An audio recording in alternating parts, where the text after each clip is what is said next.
नदी कैसे आई और माँ गंगा की उत्पत्ति कैसे हुई। ये कथा न कि भारत की धरती से जुड़ी है, बल्कि हमारे जीवन की गहरी एवं प्रेरणादायी सीख देती है। इस कथा में छिपी है अटल जीवन की सबसे बड़े सत्य की ओर हमारा मार्गदर्शन। ये कथा उस समय की है जब देवताओं का अस्तित्व खतरे में था और धरती पर असुरों का वर्चस्व था। उस समय दैत्यराज बलि ने धरती, स्वर्ग एवं नर्क तीनों लोकों में अपनी सत्ता स्थापित कर ली थी। बल्कि वे अपने गुरु शुक्राचार्य के मार्गदर्शन में बहुत बड़ा यज्ञ करवा रहे थे। बलि दानवीर होने से सभी से प्रशंसा प्राप्त कर रहे थे। बलि के यज्ञों और दान दक्षिणाओं ने उनकी शक्ति को और बढ़ा दिया था, परंतु वे भूल गए थे कि दानवीर होने का अहंकार देवताओं के लिए घातक हो सकता है। स्वर्ग के देवता जो कभी शक्ति के स्वामी थे, वे बलि के राज्य में दबे हुए थे। उन्हें अपनी सुरक्षा के लिए असुरों से मदद लेनी पड़ रही थी। असुरों के आतंक से त्रस्त होकर देवता जब भगवान विष्णु के पास मदद के लिए पहुंचे, तो प्रभु ने अपने अवतार की योजना समझाई। इस कथा को नाट्य के रूप में आगे बढ़ाते हुए चलिए हम सभी वैकुंठ धाम की ओर प्रस्थान करते हैं, जहां माता लक्ष्मी भगवान विष्णु से प्रश्न करती हैं, हे भगवान, पृथ्वी पर गंगा का अवतरण कब होगा।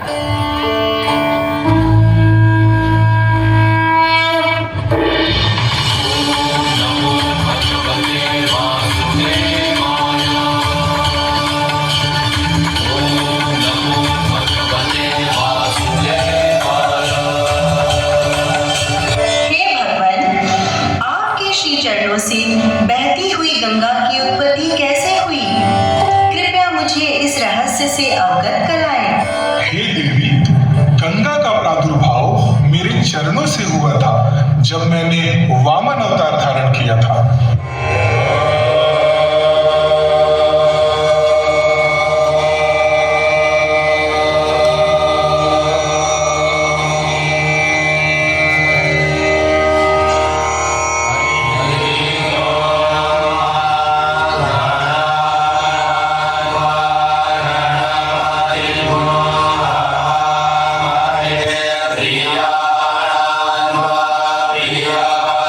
भिक्षां देहि भिक्षां देहि भिक्षां देहि।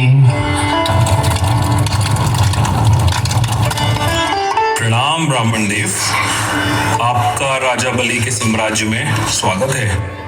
कहिए, मैं आपकी क्या सेवा कर सकता हूँ ब्राह्मण देव। मैं तो एक साधारण सा ब्राह्मण हूँ, मुझे भिक्षा के अतिरिक्त और कुछ नहीं चाहिए राजन। क्या भिक्षा चाहिए ब्राह्मण देव आपको? गौधन, गजधन, हीरे, मोती, माणिक्य, बोलिए ब्राह्मण देव। नहीं राजन, मुझे इनमें से कुछ नहीं चाहिए। मुझे तो केवल 3 पग भूमि चाहिए।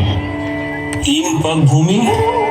मात्र 3 पग भूमि? साधारण आदमी मात्र 3 पग भूमि मांगे तो भी बहुत कम है। आपके आकार से 3 पग तो और भी कम स्थान घेरेंगे ब्राह्मण देव। इसमें खड़े रहना तक कठिन होगा। मुझे आश्चर्य हो रहा है कि आप महासागर से एक बूंद और पर्वत का एक कण मांग रहे हैं ब्राह्मण देव। मुझे तो मात्र 3 पग भूमि ही चाहिए राजन।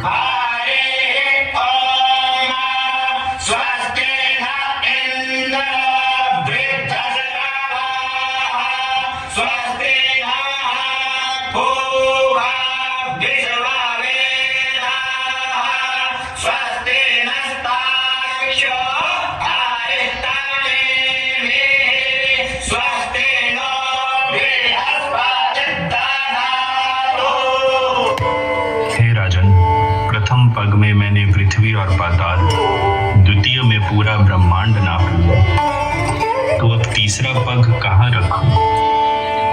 क्षमा देव, क्षमा। अब मात्र एक ही चीज शेष है, वो है मेरी काया। आप तीसरा पग मेरे शीश पर रख दीजिए ब्राह्मण देव, यही मेरी विनती है। जैसे ही वामन देव राजा बलि के शीश पर अपना तीसरा पग रखते हैं, राजा बलि पाताल लोक में पहुंच जाते हैं। इस प्रकार राजा बलि का अहंकार भी खंडित हो जाता है।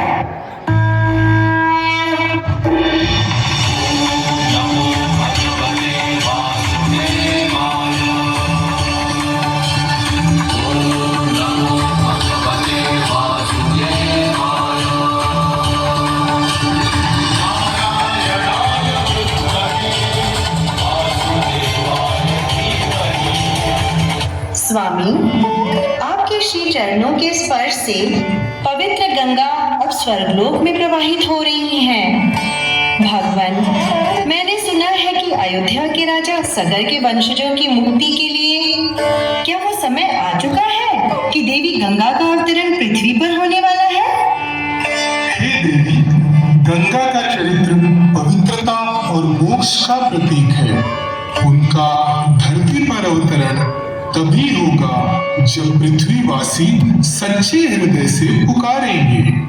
अब वो समय निकट है जब ये पृथ्वी पावन गंगा को स्पर्श करेगी। नारद मुनि शीघ्र ही राजा भगीरथ को उनके पूर्वजों का स्मरण कराएंगे। प्राचीन काल अर्थात युग में अयोध्या के राजा सूर्यवंशी महाराज सगर नामक एक महाप्रतापी राजा थे।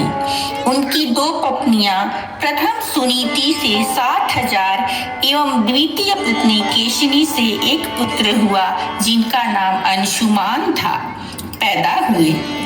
राजा सगर ने अपने साम्राज्य के विस्तार के लिए अश्वमेध यज्ञ का आयोजन किया और यज्ञ के दौरान अश्व छोड़ दिया। जब इस यज्ञ का पता देवराज इंद्र को चला तो वह चिंतित हो गए। उन्हें यह चिंता थी कि अगर अश्वमेध यज्ञ का घोड़ा स्वर्ग से गुजर जाता है तो राजा सगर स्वर्ग लोक पर भी अपना साम्राज्य स्थापित कर लेंगे। काल में अश्वमेध यज्ञ के दौरान छोड़ा गया घोड़ा जिस राज्य से गुजरता था वह राज्य राजा का हो जाता था। इसलिए स्वर्ग लोक गंवाने के भय से इंद्र ने अपना वेश बदलकर राजा सगर के घोड़े को चुपचाप कपिल मुनि के आश्रम में बांध दिया। इस दौरान कपिल मुनि घोर ध्यान मुद्रा में थे। जब घोड़े की चोरी की सूचना राजा को मिली तब वह क्रोधित हो गए और उन्होंने आवेश में आकर अपने 60,000 पुत्रों को घोड़े की खोज में भेज दिया। उनके पुत्रों को यह ज्ञात हुआ कि घोड़ा कपिल मुनि के आश्रम में बंधा है। तब उन्होंने भ्रांतिवश कपिल मुनि को चोर मान लिया और उनसे युद्ध करने के लिए आश्रम में प्रवेश किए। यह सुनकर व देखकर कपिल मुनि अत्यंत क्रोधित हो गए और क्रोध में आकर राजा सगर के 60,000 पुत्रों को श्राप के द्वारा अग्नि में भस्म कर दिया और उनके सभी पुत्र प्रेत योनि में भटकने लगे। ऐसा इसलिए क्योंकि बिना अंतिम संस्कार किए राख में बदल जाने से उनके पुत्रों की मुक्ति प्राप्त नहीं हो पा रही थी। राजा सगर के कुल में जन्मे राजा भगीरथ अपने पूर्वजों की आत्मा की शांति के लिए गंगे माँ को धरती पर अवतरित कराने के लिए कई वर्षों तक कठोर तपस्या की। आगे की कथा प्रस्तुत है नाटक के रूप में। चलिए हम सभी अयोध्या की तरफ प्रस्थान करते हैं।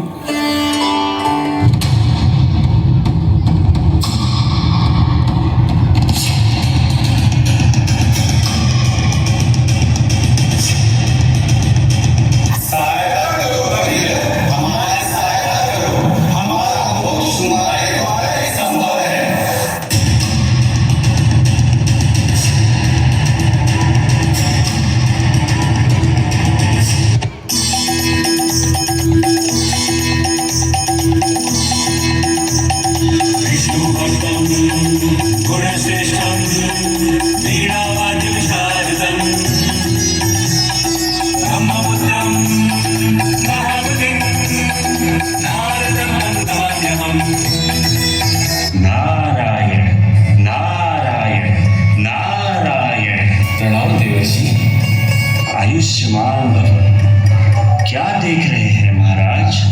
देवर्षि, मैं तो आखेट के लिए निकला था कि अचानक मैंने इस आश्रम में इन राख की डेरियों को देखा और ये मुझसे सहायता की पुकार कर रहे थे। महाराज, ये आपके पितरों की आत्माएं थी जो आपसे मदद की पुकार कर रही थी। देवर्षि, ऐसा प्रतीत होता है कि यहाँ कोई भयानक अग्निकांड हुआ हो। आपके पितृ राजा सगर के 60,000 पुत्र कपिल मुनि के श्राप से भस्म हो गए थे। सदियों से ये अपने उद्धार की प्रतीक्षा कर रहे हैं। इनके मोक्ष की प्राप्ति केवल आपके द्वारा ही संभव है राजन। यह कैसे संभव होगा देवर्षि? अपने पूर्वजों को मुक्ति दिलाना आपका धर्म है और कर्तव्य भी। इसलिए आपको जगत पालक ब्रह्मा जी को प्रसन्न करना होगा, क्योंकि गंगा माता ब्रह्मलोक में प्रजापति ब्रह्मा के कमंडल में विस्थापित है। धन्यवाद देवर्षि, आपका बहुत बहुत आभार। भगीरथ की कई वर्षों की कठोर तपस्या के बाद ब्रह्मा जी अति प्रसन्न हुए और भगीरथ के समक्ष प्रकट हुए।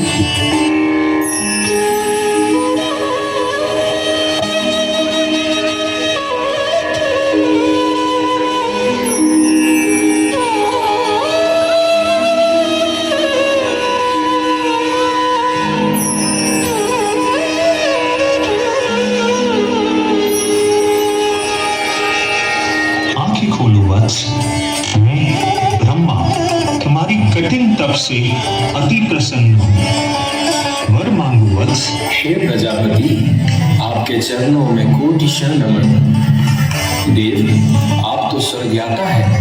मैं अपने पूर्वजों के उद्धार के लिए माँ गंगे को पृथ्वी पर लाना चाहता हूँ। तथास्तु।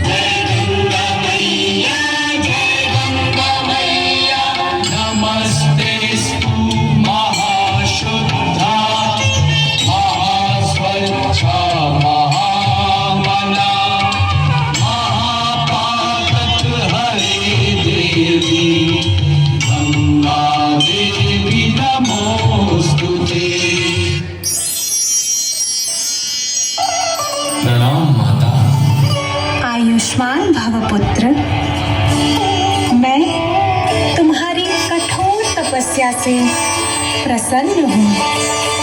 हे पुत्र, मैं पृथ्वी पर अवतरित होने के लिए तैयार हूँ, परंतु मेरी प्रचंड प्रबल जल प्रवाह की शक्ति को नियंत्रित करने के लिए मुझे एक स्थायी और शक्तिशाली आधार चाहिए। नहीं तो पृथ्वी मेरे वेग को सहन नहीं कर पाएगी और मैं पाताल लोक में चली जाऊंगी। हे प्रजापति, अब आप ही कोई मार्ग बताएं जिससे गंगा माता को धरती पर अवतरित होते समय उनके वेग को नियंत्रित किया जा सके। आशुतोष देवादिदेव महादेव ही हैं जो गंगा की प्रचंड धारा को नियंत्रित कर सकते हैं। वत्स, तुम उनकी शरण में जाओ। वर्षों की घोर तपस्या के बाद आदि प्रजापति ब्रह्मदेव के प्रसन्न होने पर एवं उनके द्वारा कहने पर कि हे भगीरथ, अब तुम महादेव के शरण में जाओ। भगीरथ चारों तरफ से ढकी हुई हिम के पर्वत कैलाश पर हजारों वर्षों तक कपकपाती ठंड में तपस्या किए। अंततः भगवान महादेव प्रसन्न होकर उनके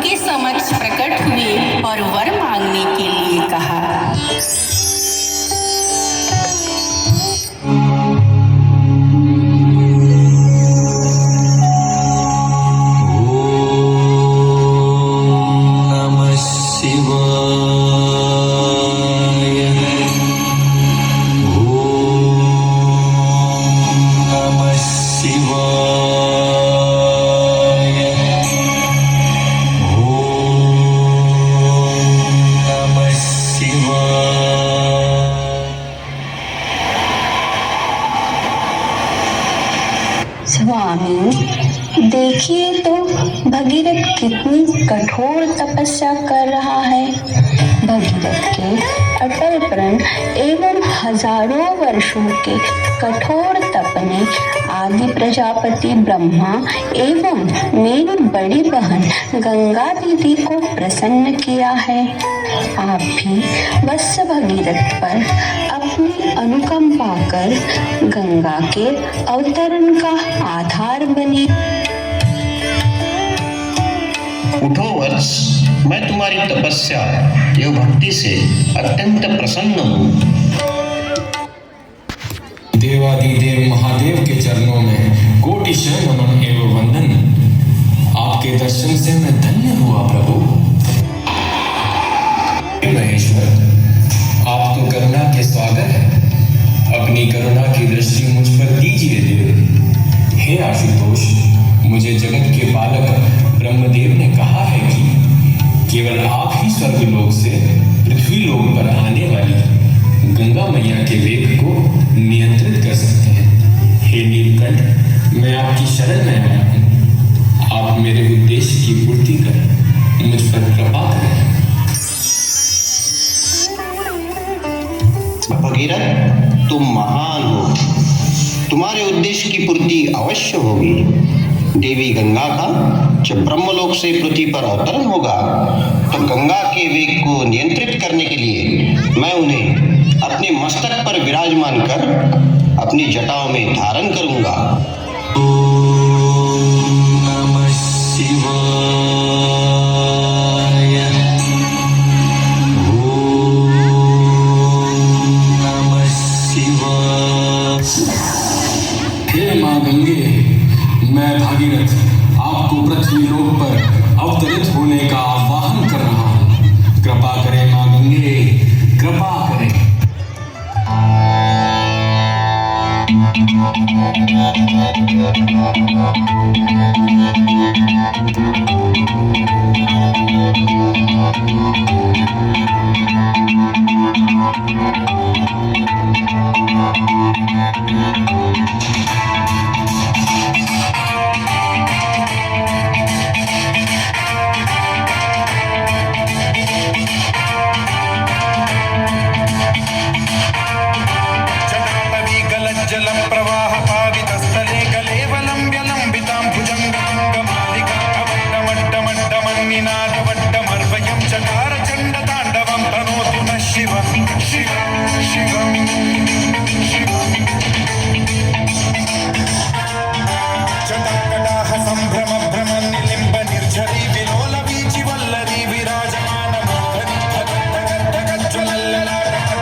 शिव की जटाओं में अर्थात मस्तक पर अपना स्थान पाकर माता गंगे अहंकार से भर जाती हैं और अपने वेग को अत्यंत प्रलयकारी एवं प्रचंड कर लेती हैं। उनके मन मस्तिष्क में शिव शक्ति की परीक्षा लेने का दुस्साहस उत्पन्न होता है। सर्वज्ञानी भगवान आशुतोष माँ गंगे की मंशा को भांप लेते हैं। जैसे ही गंगा भगवान शिव के जटाओं में समाहित होती हैं, तत्क्षण भगवान नीलकंठ देवी गंगा को अपनी जटाओं में बांध लेती हैं। जटा के अंदर घनघोर अंधेरा छा जाता है। माँ गंगे स्वतंत्र होने के लिए विचलित हो जाती हैं और अपनी धृष्टता के लिए देवादिदेव महादेव से क्षमा मांगती हैं तथा पृथ्वी पर अवतरित होने के लिए प्रार्थना करती हैं। गंगा का प्रवाह रुक जाने पर राजा भगीरथ भी विचलित हो जाते हैं। हे महादेव, मैं देवी गंगा की पवित्र जलधारा के अवतरण की प्रतीक्षा में खड़ा हूँ प्रभु। वत्स, तुम्हारी कठोर तपस्या से देवी गंगा पृथ्वी पर अवश्य अवतरित होगी। तुम्हारा कार्य अवश्य सफल होगा। गंगा माता तुम्हारे पीछे पीछे बहेगी और जहाँ जहाँ उनका जल प्रवाहित होगा वहाँ जीवन, पवित्रता और मोक्ष का संचार होगा। तुम्हारा नाम सदा के लिए अमर रहेगा और तुम्हारा यह प्रयास भगीरथ प्रयास के रूप में जाना जाएगा।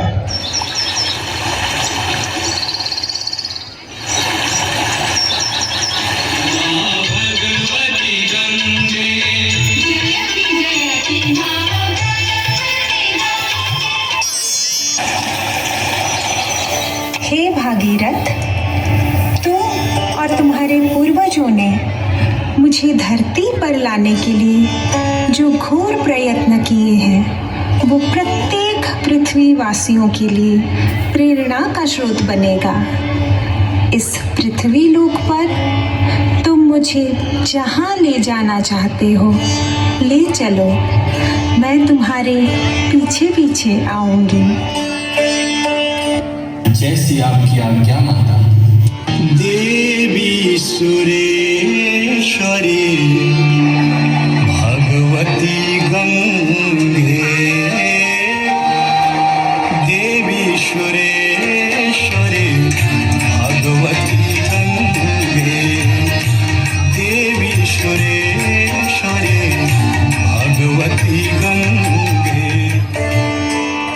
जैसा कि हम सभी ने देखा और इसके साक्षी भी बने कि कितनी कठिनाइयों, घोर परिश्रम एवं हजारों वर्षों की कठिन तपस्या के पश्चात माँ गंगा शिव की जटाओं से निकलकर हिमालय पर्वत से होते हुए गौमुख से उनकी धारा प्रथम बार धरती पर हरि के द्वार अर्थात हरिद्वार में प्रवाहित हुई, जहाँ भगवान विष्णु के धरती पर प्रथम चरण पड़े थे।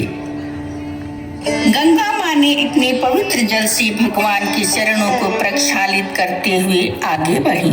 गंगा की प्रथम धारा जिस दिन धरती पर अवतरित हुआ अर्थात ज्येष्ठ मास के शुक्ल पक्ष के दशमी तिथि को, जिसे हम गंगा दशहरा के रूप में मनाते हैं।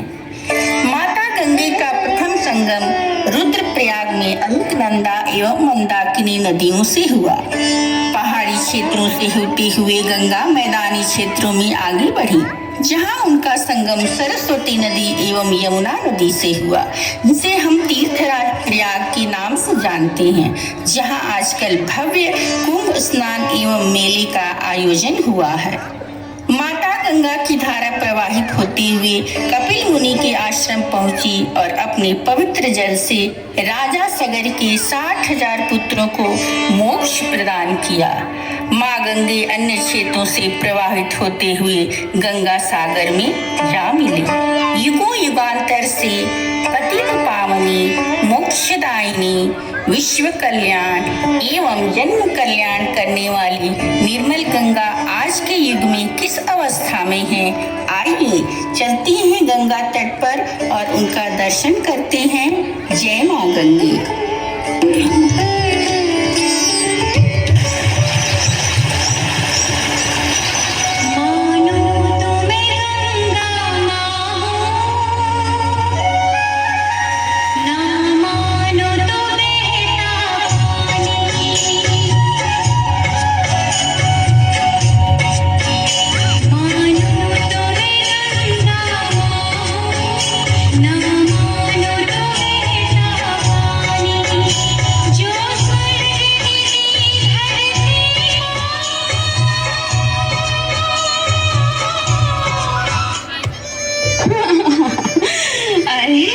ये गंगा तो बहती रहेंगी, थोड़ा बहुत कचरा डालने से क्या फर्क पड़ता है, हमें तो अपने काम से मतलब है। हाँ भाई, गंगा माँ तो पाप धोती है, हमारा कचरा भी साफ कर लेंगी।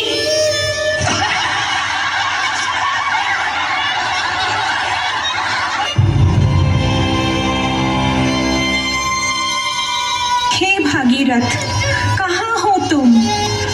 देखो, जिन लोगों के उद्धार के लिए तुम मुझे स्वर्ग से धरती पर लाए थे, वही लोग मेरी पवित्रता को नष्ट कर रहे हैं।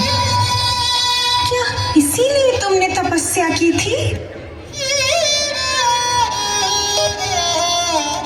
माता, मैंने आपको धरती पर लाकर पापों के नाश की कामना की थी, पर आज मैं भी विदित हूँ। मानव आपकी महत्ता को भूलकर स्वार्थ के अंधकार में डूब गया है।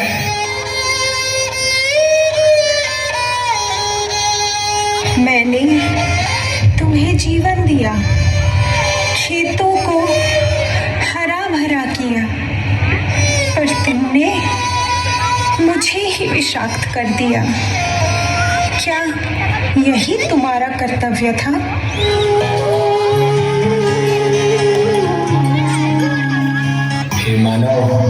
क्या तुम जानते हो कि गंगा मात्र एक नदी नहीं है, वह जीवन का स्रोत है। उनके बिना तुम्हारी धरती बंजर हो जाएगी, तुम्हारा जल जहर बन जाएगा। तुम अपने भविष्य को यूं नष्ट करना चाहते हो।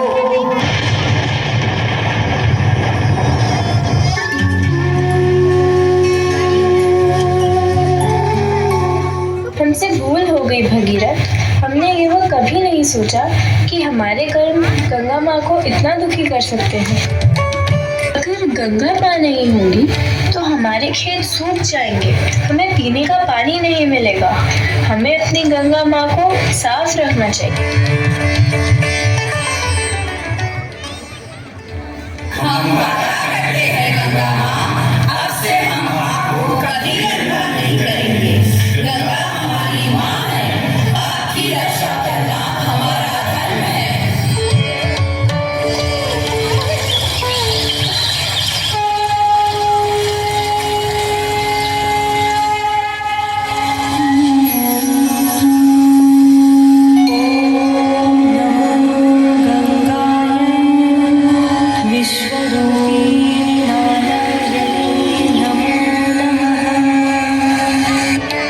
यदि तुम सच में अपने कर्मों से मुझे शुद्ध रखोगे तो मैं सदा तुम्हें जीवन देती रहूंगी।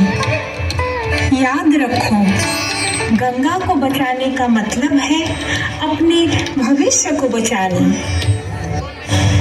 जिसे पुकारे वो पहुंचे गंगा किनारे, न कर मैली तू गंगा, तन धोए मन तो गंगा। जल ही जीवन है। गंगा हमारी सांस्कृतिक, धार्मिक और प्राकृतिक धरोहर है। आइए हम सब मिलकर इसकी पवित्रता बनाए रखें और आने वाली पीढ़ियों को स्वच्छ जल का उपहार दें।